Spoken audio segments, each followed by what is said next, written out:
Hello everybody, welcome to my channel. मेरा नाम श्वेता है और मेरा एक 2 साल का बच्चा है।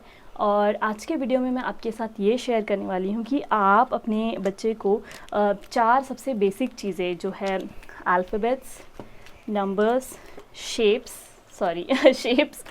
और कलर्स, ये कैसे पढ़ा सकते हैं।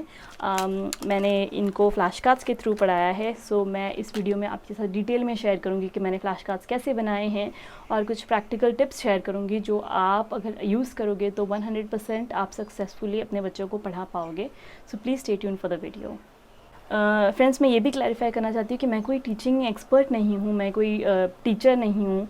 I am just a mother. मैं बहुत ज़्यादा पैशनेट हूँ, मैं बहुत ज़्यादा रिसर्च करती हूँ इस टॉपिक पे। मैं बहुत बुक्स पढ़ती हूँ, बहुत वीडियोस देखती हूँ, बहुत सारे ब्लॉग पोस्ट्स पढ़ती हूँ। मैं कोशिश करती हूँ कि मैं सबसे इजी तरीका और सबसे इफ़ेक्टिव तरीका ढूंढूँ मेरे बच्चे को पढ़ाने के लिए। और मैंने नोट किया है कि ये काफ़ी सारे जो भी मैं आपके साथ टिप्स शेयर कर रही हूँ ये सब वर्क किए हैं मेरे बेटे पे।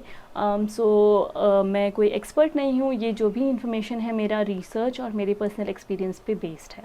अगर आपका बच्चा 1 की 2 साल के एज ग्रुप में आता है तो ये 4 सबसे बेसिक चीज़ें उन्हें आनी ही चाहिए। मैं मेरे बेटे को अल्फ़ाबेट साउंड्स सिखाए हैं मैंने। मैं अल्फ़ाबेट नेम नहीं सिखा रही हूँ, जैसे ए बी नहीं सिखाती हूँ मैं।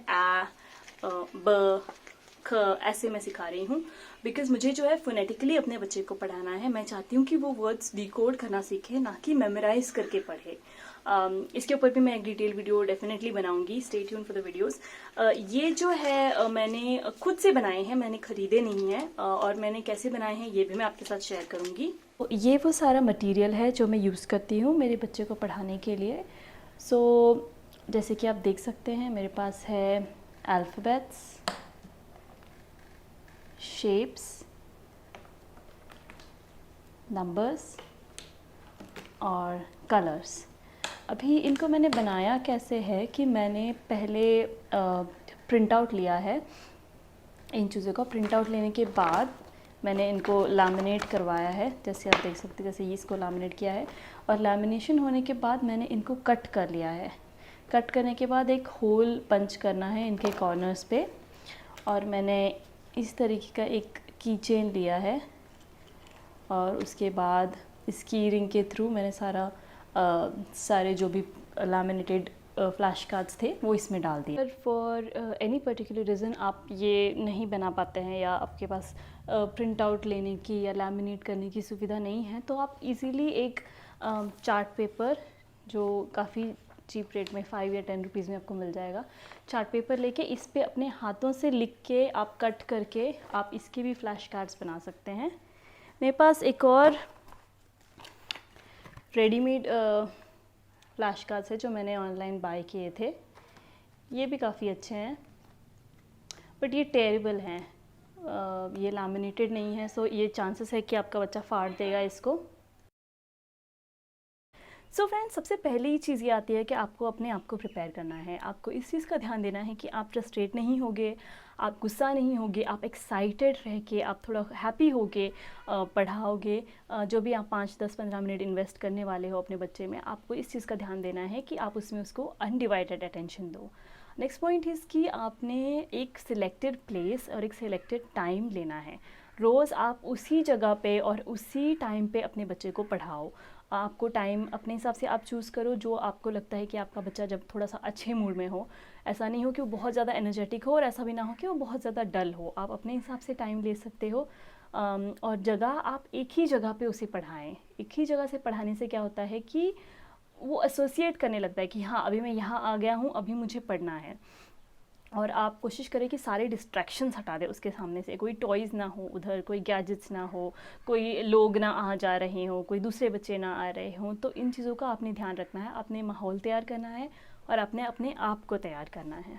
और उसके बाद ये है कि आपको जो है फ्लैश कार्ड्स अपने बच्चे को एक दिन में 5 मिनट से ज़्यादा नहीं पढ़ाना है। स्पेशली बिगनिंग में, जब आपका बच्चा थोड़ा बड़ा होगा, उसके बाद आप पढ़ा सकते हो लंबा टाइम। बट इनिशियली आप सिर्फ और सिर्फ 5 मिनट्स अपने बच्चे को पढ़ाए। जब आप पढ़ा रहे होगे तो आपको जो है फ्लैश कार्ड्स बहुत जल्दी फ्लिप करने हैं। फॉर एग्ज़ाम्पल मैं आपको दिखाती हूँ। Red, orange, yellow, blue, green, pink. So जैसे आपने देखा मैंने एक स्पीड मेंटेन किया है, मैं बहुत ज़्यादा स्लोली नहीं पढ़ा रही हूँ। फ्लैश कार्ड्स स्पेशली जो है आपको थोड़ा क्विकली ही पेजेस टर्न करने पड़ेंगे, नहीं तो आपके बच्चे बोर हो जाएंगे और उनका इंटरेस्ट निकल जाएगा। सो कोशिश करें कि आप जल्दी से पेजेस को फ्लिप करें ताकि उनका जो है वो ध्यान बना रहे। और आप जब प्रोनाउंस करोगे तो उसको लाउड एंड क्लियर प्रोनाउंस करो। बहुत टाइम ऐसा होगा कि आपका बच्चा जो है आपकी माउथ की तरफ देखेगा कि आप कैसे प्रोनाउंस कर रहे हो। तो आप इस चीज़ का ध्यान दो कि आप क्लियर और लाउड उसको प्रोनाउंस कर रहे हो और आप पेजेस क्विकली फ्लिप कर रहे हो। पॉइंट होगा कि इसको ओवरडू ना करें, इसको बहुत ज़्यादा ना पढ़ाएं। फॉर एग्ज़ाम्पल अगर आपने एक दिन में एक सेट पढ़ा दिया है, इन चारों को एक बार रिपीट कर दिया है, तो आप वापस से उसे ना पढ़ाएं, बस एक ही टाइम उसे पढ़ाएं और बच्चों को क्वेश्चंस ना पूछे। बहुत टाइम क्या होता है कि एक ह्यूमन नेचर है कि हम जब पढ़ाते हैं, समझो मैंने अभी मेरे बेटे को पढ़ा दिया, 1 मंथ हो चुका है, फिर भी वो कुछ रिस्पॉन्स नहीं दे रहा, तो मैं पूछने लगूंगी, अच्छा बताओ ये कौन सा कलर है, अच्छा बताओ ये कौन सा कलर है। सो बच्चों को जो है आप क्वेश्चंस बिल्कुल ना पूछे, हमें पहले उनका कप फिल करना है, पहले उनको इन्फॉर्मेशन देना है। आपका सिर्फ काम है उसे पढ़ाना, आपका काम ये नहीं है कि आप उसका नॉलेज चेक करें, बिकॉज 100% वो एब्जॉर्ब कर रहे हैं जो भी आप पढ़ा रहे हैं, उस चीज़ के बारे में आपको डाउट बिल्कुल नहीं होना चाहिए। हम जो भी इन्फॉर्मेशन अपने बच्चों को देते हैं वो हर एक चीज़ एब्जॉर्ब करते हैं, सो वो डेफिनेटली इनको एब्जॉर्ब कर रहे हैं। बस कुछ बच्चे जो है वो रिस्पॉन्ड करना पसंद करते हैं, कुछ बच्चे क्वाइटली बस सुनना पसंद करते हैं।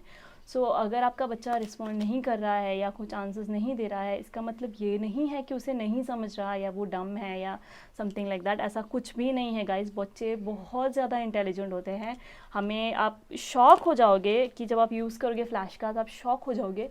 फॉर एग्जांपल ये जो शेप्स वाला फ्लैश कार्ड्स है, इसमें काफ़ी शेप्स हैं। जब मैं मेरे बच्चे को ये पढ़ाने लग गई, सो 3 या 4 टाइम मैंने पढ़ाया, उसके बाद वो खुद से सारे शेप्स बताने लग गया और वो एसोसिएट करके जब डे टू डे लाइफ में भी किसी शेप को देखता था तो वो बताता था कि अच्छा ये सर्कल है, ये ट्रायंगल है।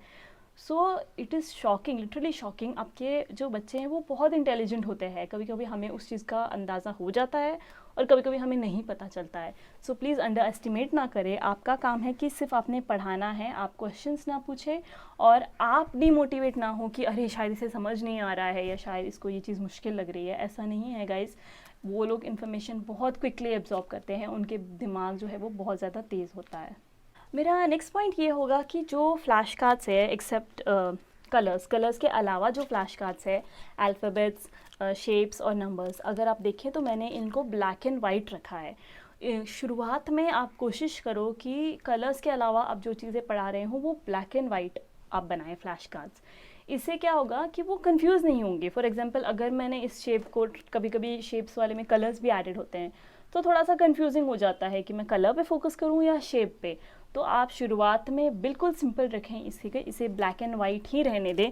ऑफ कोर्स जो कलर्स वाले फ्लैश कार्ड है वो तो कलर में ही आपको बनाने पड़ेंगे, बट इसके अलावा आप जो भी पढ़ा रहे हो उसको आप ब्लैक एंड वाइट ही रखें। जब आप अपने बच्चे को फ्लैश कार्ड्स पढ़ा रहे हो, तो स्पेशली जब आप शुरू कर रहे हो, समझो आपका बच्चा 1 साल का है और आपने फ्लैश कार्ड्स पढ़ाना शुरू किया, तो कोशिश करो कि आप एक ही सेट एक दिन में लो। जैसे सिर्फ आप एक दिन अल्फ़ाबेट्स लो, अगले दिन शेप्स ले लो, एक ही सेट लो, या आप एक ही सेट को रिपीट कर सकते हो। आप एक हफ्ता सिर्फ अल्फ़ाबेट्स पढ़ा सकते हो, फिर नेक्स्ट वीक आप शेप्स पढ़ा सकते हो। इससे क्या होगा कि हम इसका रिपीटिशन हो जाएगा और रिपीटिशन से ही बच्चे सीखते हैं। सो वो जल्दी से इसको एब्जॉर्ब कर लेंगे, एज अपोज टू आप 4-5 चीज़ें उसको एक साथ नहीं दे दो, फिर उसके लिए थोड़ा सा ओवरवेलमिंग हो जाता है। सो एक ही चीज़ लें और एक ही चीज़ को पढ़ाएं और नो मोर देन 5 मिनट्स, जैसे मैंने पहले बताया। और कभी कभी आप नोट करोगे कि जैसे अल्फ़ाबेट्स है ये थोड़ा सा लंबा होता है, सो मैंने मे बी 5 या 6 अल्फ़ाबेट्स में मैं पहुंच गई, उसके बाद बच्चा ध्यान नहीं दे रहा है, ये यहाँ वहाँ देख रहा है। सो आपको समझ जाना चाहिए कि शायद इसका इंटरेस्ट नहीं है, शायद ये इतना फोकस नहीं कर पा रहा है। सो आप थोड़े से ही फ्लैश कार्ड्स को लें। फॉर एग्जांपल आधे ही पढ़ाएं, आधे छोड़ दें। इससे क्या होगा कि बच्चा प्रेशराइज भी नहीं होगा, उसको ऐसे भी नहीं लगेगा कि मुझे बहुत जल्दी बहुत सारा पढ़ना है, ओवरवेल्म नहीं होगा वो। सो थोड़ी थोड़ी चीज़ें पढ़ाएं, धीरे धीरे पढ़ाएं। थोड़ा टाइम के बाद आप देखोगे कि आपका बच्चा पूरे जितने ज़्यादा चारों के चारों सेट्स आप एक साथ पढ़ा दो तो भी उसका ध्यान बना रहेगा। सो अटेंशन स्पैन जो है वो एज के साथ डेवलप होता है। एकदम शुरू में जब आप पढ़ाओगे तो ज़रूरी नहीं है कि वो पूरा आपका अटेंशन देंगे। और ये भी होगा कि जब आप फ्लैश कार्ड्स दिखाओगे तो कभी कभी वो यहाँ वहाँ देखने लग जाते हैं। ऐसे में आप कंटिन्यू करें पढ़ाना। आप ऐसे मत सोचें कि अरे ये तो यहाँ वहाँ देख रहा है। जो भी आपके हाथ में फ्लैश कार्ड है, जो भी सेट है उसको कंप्लीट कर लें। कभी कभी सुनने से भी बहुत फ़र्क पड़ जाता है गाइस। अगर आपका बच्चा सुन भी रहा है तो भी लिसनिंग स्किल्स डेवलप होते हैं, बहुत सारी चीज़ें वो सीखते हैं सिर्फ सुनने से भी। तो ज़रूरी नहीं है कि वो देख नहीं रहे हैं तो वो एब्जॉर्ब नहीं कर रहे हैं, बिकॉज़ बच्चों का नेचर होता है कि वो यहाँ वहाँ देखते हैं, कुछ आवाज़ आ गई, कुछ हो गया तो यहाँ वहाँ उनका फोकस जाता है। बट आप उस सेट को कंप्लीट करें, उसके बाद चाहे आप अपना सेशन फिनिश कर लें, बट सेट को कंप्लीट करें। और यहाँ वहाँ देख भी रहा है तो उसको गुस्से से ना बोले कि अरे इधर देखो, या नेगेटिवली ना रिएक्ट करें। आपको बिल्कुल शांत रह के बिल्कुल आराम से उसे पढ़ाना है। अगर आप पढ़ा रहे हो और आपका बच्चा बिल्कुल भी ध्यान नहीं दे रहा है, बिल्कुल भी वो अटेंशन नहीं दे रहा है, तो ऑफ कोर्स इसका मतलब यही है कि उसका इंटरेस्ट नहीं है उस टाइम पे। तो आप एक दूसरा टाइम पिक कर लीजिए, आप अपना जो सेशन है वो उधर ही रोक लीजिए और किसी और टाइम पे उसे पढ़ाएं। बिकॉज़ कभी कभी उनका ध्यान नहीं होता है, कभी कभी उनका मूड नहीं होता है। सो आप उसका मूड देखिए, कैसे उसको फील हो रहा है वो देखिए और उस हिसाब से उसे पढ़ाएं। एक बहुत important point, not just flash cards, books हो या कोई भी एकेडमिक चीज़ है, इसमें एक बहुत इम्पॉर्टेंट चीज़ जो मैटर करती है वो ये है कि आपके बच्चे का डाइट कैसा है और उसका स्क्रीन एक्सपोजर कितना है। डाइट स्पेशली तो बहुत ही ज़्यादा इम्पॉर्टेंट है फ्रेंड्स। बैलेंस डाइट होना बहुत ज़रूरी है, बिकॉज़ देन बच्चे का डेवलपमेंट अच्छा होगा, उसका अटेंशन स्पैन अच्छा रहेगा। अगर उसका डाइट अच्छा नहीं है, फॉर एग्जांपल वो मीठी चीज़ें ज़्यादा खाता है, चॉकलेट्स ज़्यादा खाता है, जंक फूड ज़्यादा खाता है, सो नेचुरली आप देखोगे कि उसका जो है वो अटेंशन स्पैन अच्छा नहीं होगा, वो फोकस नहीं कर पाएगा। ये नॉट जस्ट बच्चों में, ये एडल्ट्स में भी होता है। अगर आपका डाइट अच्छा है तो ही आप पढ़ाई या ऐसी चीज़ों पे ध्यान दे सकते हो, नहीं तो आपका ध्यान नहीं लगेगा। और सेकंड चीज़, जैसे मैंने बताया कि स्क्रीन एक्सपोजर बहुत मैटर करता है। अगर आपका बच्चा 1 साल के नीचे की एज का है तो आपको बिल्कुल भी कुछ नहीं दिखाना है उसे। अगर आपका बच्चा 1 साल या 2 साल के ऊपर के एज का है तो आप उसे 1 आवर तक दिखा सकते हो, कोई भी स्क्रीन, टीवी या जो भी आप दिखाना चाहो। बट आपको 1 घंटे से ज़्यादा एक्सीड नहीं करना है फ्रेंड्स, ये बहुत मैटर करता है। बहुत लोगों को ये चीज़ का नहीं पता। हम सोचते हैं कि चलो ये एजुकेशनल वीडियोज़ ही देख रहे हैं या कार्टून्स ही देख रहे हैं, कुछ ना कुछ तो सीख ही लेंगे। बट ऐसा नहीं होता है फ्रेंड्स। टीवी जो है या फ़ोन्स जो है, इसमें आप देखोगे कि एनिमेटेड एक फ्लैशी आ रही है चीज़, कलरफुल है, ब्राइट है, कितने सारे पिक्चर्स आ रहे हैं। सो वो उनको इंटरेस्टिंग लगता है। उसके बाद जब वो बुक्स को देखते हैं उनको लगता है ये तो कितनी बोरिंग चीज़ है। इज़न्ट इट ऑब्वियस कि हमारे साथ भी ऐसे होता है ना, एडल्ट्स के साथ भी ये चीज़ होती है। सो आपको इस चीज़ का ध्यान देना है कि वो ज़्यादा ना देखे। हाँ, आई अंडरस्टैंड कि आज के टाइम पे बहुत मुश्किल है, specially since the pandemic hit, की बहुत ही मुश्किल है। बच्चों का स्क्रीन टाइम काफ़ी बढ़ गया है। मैं समझती हूँ कि बाहर नहीं ले जा सकते, बहुत सारी लिमिटेशंस आ गई है पेरेंट्स के लाइफ में। आप कोशिश करें कि उसे 1 आवर से ज़्यादा स्क्रीन टाइम ना दे। और अगर आपका बच्चा 1 या 2 साल से छोटा है फिर तो आप उसे बिल्कुल ही ना दिखाएं, बिकॉज़ लॉन्ग रन में जो है उनका अटेंशन स्पैन बहुत ज़्यादा इस चीज़ से इफ़ेक्ट हो जाता है। सो स्क्रीन टाइम आपको लिमिट करना है, डाइट आपको अच्छे से रखना है। डाइट के बारे में मुझे ये पता है कि बहुत डिफ़िकल्ट है, बच्चे बहुत फसी ईटर्स होते हैं, बट आप जितना हो सके होम कुक्ड फ्रेश मील्स उन्हें दें, जंक फूड उन्हें ना दे, मीठा उन्हें ज़्यादा ना दे, एक लिमिट में दे। ऐसा ना हो कि वो कभी कभी बच्चों को शुगर रश हो जाता है, मीठा खाते फिर वो बहुत हाइपर हो जाते हैं, वो फोकस नहीं कर पाते। सो इस चीज़ का आपको ध्यान रखना है, बिकॉज़ ये चीज़ें बहुत मैटर करती है कोई भी पढ़ाई वाले एकेडमिक रिलेटेड चीज़ में। मेरा नेक्स्ट पॉइंट ये है कि आप अपने बच्चे को कभी भी नेगेटिवली ना रिएक्ट करें। कभी कभी बच्चे नहीं पढ़ते हैं, कंटिन्यूसली बहुत टाइम तक नहीं पढ़ते हैं, तो हम थोड़ा सा बोल देते हैं कि अरे आप तो पढ़ाई ही नहीं कर रहे हो, आपको क्या पढ़ाई नहीं करनी है, आपको लाइफ में अच्छा नहीं करना है। हम बोल देते हैं थोड़ा थोड़ा फ्रस्ट्रेशन में आके। बट ये चीज़ आप ना करें, आप बिल्कुल भी उसे नेगेटिवली रिस्पॉन्ड ना करें। आप उसको थोड़ा सा इनकरेज करें, थोड़ा सा प्रेज़ करें, ओवर प्रेज़ भी ना करें। ऑफ कोर्स ओवर प्रेज़ करना भी अच्छा नहीं होता है। एक बैलेंस बना के रखें, कभी भी उसके बारे में उसके सामने नेगेटिव ना बोलें। अगर आप किसी से डिस्कस भी कर रहे हो तो भी उसके सामने ना बोलें, उसके पीछे बोलें, बिकॉज़ हम जो बोलते हैं वो बच्चों के लिए बहुत मैटर करता है। हमारी जो आवाज़ होती है वो उनका कॉन्फिडेंस बनाती है। हम जो बोलते हैं उससे उनका कॉन्फिडेंस बनता है, वो अपने बारे में वही सोचते हैं जो हम उनको बोलते हैं। सो हमेशा अपने बच्चों को अच्छी बात बोले, हमेशा उसको पॉजिटिवली रिएक्ट करें, चाहे वो पढ़ें या ना पढ़ें। और आपका बच्चा अच्छे से पढ़ रहा है या नहीं, ये आप पे डिपेंड करता है, बिकॉज एज ए टीचर आप कैसे हो, आप कैसे पढ़ा रहे हो, इस पे डिपेंड करता है। So there is never a bad student, there is always a bad teacher friends. So अगर आपको लग रहा है आपका बच्चा अच्छे से नहीं रिएक्ट कर रहा है, तो आप अपने आप को देखो कि मेरे तरीके में कहीं कोई गलती तो नहीं है, मैं कोई मिस्टेक तो नहीं कर रही हूँ। सो आप खुद को जज करें, बिकॉज बच्चे कभी डम या स्टूपिड नहीं होते। ऐसा नहीं होता कि बच्चा समझ नहीं पा रहा है, ऐसा बिल्कुल नहीं होता है। वो बहुत ज़्यादा इंटेलिजेंट होते हैं। कभी हम नहीं उससे ढंग से पढ़ा पाए या हम नहीं समझ पाए कि उसको किस तरीके से पढ़ाना है, तो वो हमारी मिस्टेक है, उनकी मिस्टेक नहीं है। और लास्टली फ्रेंड्स, मैं ये बोलना चाहूँगी कि नो मैटर आप कितने भी बिज़ी हो अपने लाइफ में, आप कोशिश करें कि 10-15 मिनट आप अपने दिन से टाइम निकालें, अपने बच्चे को पढ़ाएं, अपने बच्चे के साथ एंगेज हों, हंसते खेलते पढ़ाएं, एक्साइट होके उसको भी थोड़ा सा अच्छा फील करवाएं। उसके लिए एक फ़न टाइम बनाइए, उसके लिए कोई बोरिंग सा टाइम ना हो, उसके लिए थोड़ा सा फ़न टाइम होना चाहिए। तो आप कोशिश करें कि आप अपने दिन में 10 से 15 मिनट अनडिवाइडेड अटेंशन उसे दें। आपका और उसका बॉन्ड बन जाएगा, उनके इतने सारे स्किल्स डेवलप होंगे, वो बेसिक्स अगर उनको आ जाएंगे तो उनको एक हेड स्टार्ट मिल जाएगा। कल को जब वो स्कूल जाएंगे तो वो थोड़ा सा एक स्टेप अहेड होंगे। उनको बेसिक्स आएंगी तो वो उनको दूसरी चीज़ें जो भी पढ़ा रहे हैं वो समझ आएंगी, वो ज़्यादा पढ़ाने लायक हो जाएंगे, उनको पढ़ाना थोड़ा सा ईजी हो जाएगा।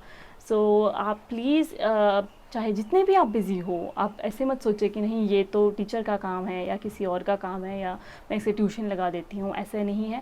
आपके बच्चे की पढ़ाई आपकी रिस्पॉन्सिबिलिटी है एज अ पेरेंट, और किसी की रिस्पॉन्सिबिलिटी नहीं है। ऑफकोर्स टीचर्स तो आते हैं, but still I think number 1 responsibility जो है वो आपकी है। सो आप इस चीज़ को शुरू करें, उन्हें एक अच्छा फाउंडेशन दें, ताकि वो आगे जाके बहुत उनके लिए ईजी हो जाए हर एक चीज़। That's it for this video friends. I really hope कि अगर आपको कोई भी एक मैसेज लेना है मेरे इस वीडियो से, तो मेरा मैसेज यही होगा कि आप कोशिश करें, but at the end of the day अगर आपका बच्चा नहीं रिएक्ट कर रहा है, चाहे आपने जो भी ट्राई कर लिया है, तो आप उसको प्रेशराइज़ ना करें, आप उसको फोर्स ना करें। आप अपने बच्चे को खेल कूद करने दें। ऑलमोस्ट 90 से 95% डेवलपमेंट जो है वो खेल कूद से होता है। पढ़ाई का जो है, एकेडमिक्स का जो है, बुक्स का जो है, वो सिर्फ 3-4% ही वैल्यू होता है।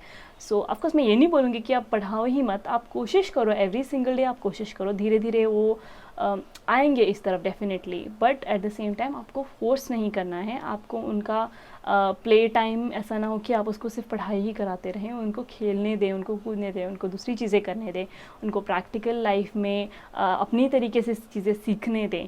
बट अपनी तरफ से भी आप कोशिश करें, और आप डिमोरलाइज ना हो, चाहे आपका बच्चा जैसे भी रिएक्ट करे, आपको बस कोशिश करते रहनी है। That's it for this video friends. I really hope कि आपको ये टिप्स काम आए, और मुझे कमेंट सेक्शन में बताइएगा कि आपको कैसे लगा ये वीडियो, और अगर आपके कोई टिप्स एंड सजेशंस है, so please let me know. मैं डेफिनेटली उस पर वर्क करूँगी। And stay tuned for more video friends. Take care and stay safe.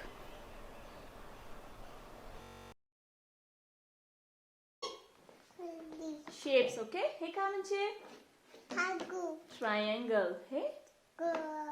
Square. Well done. Hey? Rectangle. Very good. Hey? Diamond. Well done. Hey? Hexagon. Well done. Hey? Pentagon. Well done. Hey? Oval. Very good. Circle. Hey? Star. Well done. Heart. Very good. Hey, Manche? Crescent. Well done. Heptagon. Good boy. Arrow. Well done. Hey? Cross. Well done. Hey? Parallelogram. Well done. Hey? Trapezium. Oh my God. Well done. High five. High five.